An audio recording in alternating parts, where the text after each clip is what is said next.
आप सभी को जय श्री श्याम। कैसे आप सब, उम्मीद है सब अच्छे होंगे। प्रेमियों, आज की इस वीडियो में हम बात करेंगे कि तोरण द्वार पर जाने के बाद हमें क्या करना चाहिए। इससे पहले ये समझ लीजिए कि तोरण द्वार होता क्या है। ये नहीं है कि तोरण द्वार खाटू में ही है, नहीं। किसी भी देवी देवता के दरबार में जब आप जाते हो, उस मंदिर का जो मेन गेट होता है उसे तोरण द्वार बोला जाता है। अब यहाँ हम श्रीधाम खाटू का ही जिक्र कर लेते हैं कि जब हम श्रीधाम खाटू में तोरण द्वार पर पहुँचते हैं, वहाँ पहुँचकर हमें क्या करना चाहिए। हम करते क्या है, वहाँ पहुँचते ही सेल्फी लेते हैं, वीडियो बनाते हैं, इंस्टाग्राम रील बनाते हैं, कुछ वगैरह वगैरह यही हरकतें करते हैं। लोगों को वीडियो कॉल से दर्शन करवाते हैं। नहीं, ये बिल्कुल गलत काम है। ये काम हम 10 मिनट बाद भी कर सकते हैं। पहले 2 मिनट ठाकुर जी को दीजिए तो सही। किसी भी तोरण द्वार पर आप पहुंचे नहीं हो, आपको बुलाया गया है। और याद रखिएगा, ग्राम देवता, निवास देवता, स्थान देवता, कुल देवता, इष्ट देवता, पितृ देवता, गुरुजन आपको वहां लेकर गए हैं। अगर आपकी वहां जाने की हिम्मत थी तो पहले क्यों नहीं गए, आज ही क्यों गए? क्योंकि ये सभी आपको वहां लेकर गए हैं। और जब ये आपको वहां लेकर गए हैं तो आपका भी फर्ज बनता है कि पहले इनको उस देवी देवता के श्री चरणों में नमस्कार करने का सौभाग्य दीजिए। क्या करना होगा, आप कोई भी हो, महिला पुरुष, खड़े हो जाइए, तोरण द्वार के बिल्कुल नजदीक चले जाइए, बिल्कुल नजदीक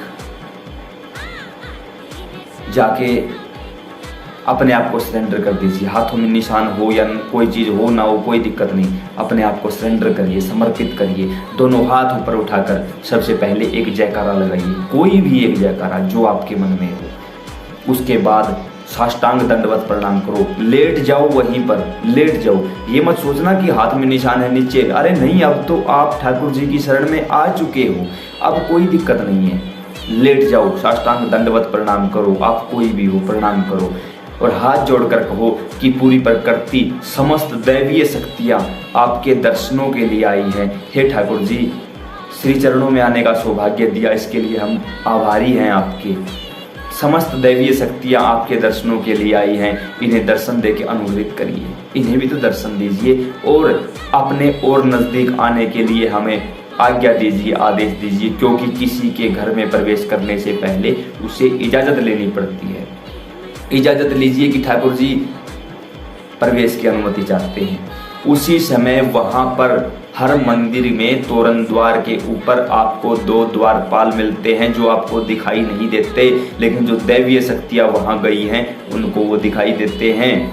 उस समय अगर आप इंस्टाग्राम रील बनाते हुए निकल गए तो सिर्फ आपका शरीर मंदिर तक पहुँचा है, लेकिन जब आप साष्टांग प्रणाम करके अनुमति लेते हो तब वहां से संकेत सीधा मंदिर के अंदर पहुंच जाता है कि अब प्रेमी आया है और पूरी प्रकृति साथ लेके आया है। उसी समय वहां किसी ना किसी रूप में, चाहे कुत्ते के रूप में ही क्यों ना आना पड़े, भगवान शिव और बाबा हनुमान वहीं आसपास आपको देख रहे होंगे।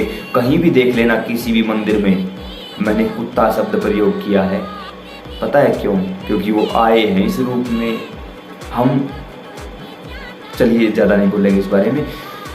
किसी न किसी रूप में भगवान शिव और बाबा हनुमान दोनों आएंगे आपको लेने के लिए, और जिस देवता के आप दर्शन करने गए हो उसके दर्शन आपको साक्षात करवाएंगे। और जब भगवान शिव और बाबा हनुमान आपके साथ चल रहे हैं तो अंदर बैठा बाबा श्याम क्या देखेगा, अरे ऐसा कौन आया है जिसे लेकर भी स्वयं भगवान शिव आए हैं, हमारे हनुमान जी महाराज जिसे लेकर आए हैं, और संपूर्ण दैवीय शक्तियाँ जिसके साथ दर्शनों के लिए आई हैं, वो अंदर नहीं बैठा रहेगा, वो तुरंत भाग लेगा, तुरंत दौड़ पड़ेगा नंगे पांव। किसके लिए? आपके लिए, क्योंकि आपके कारण ये सब कुछ फिल्माया गया है। और आप बाबा को देखो ना देखो, कोई बड़ी बात नहीं है। बाबा ने आपको देख लिया, ये बहुत बड़ी बात है। बस दुनिया के दर्शन अंदर जाकर होते हैं। ठाकुर जी अंदर से बाहर आकर आपके दर्शन करेंगे, 101% गारंटी लेते हैं। लेकिन एक चीज का ध्यान रखना, बाबा श्याम के साथ बाबा हनुमान के दर्शन अनिवार्य हैं। अगर आप किसी अन्य लाइन से एंट्री करते हो और आपको बाबा हनुमान के दर्शन नहीं हुए तो आपकी यात्रा विफल। जय श्री श्याम।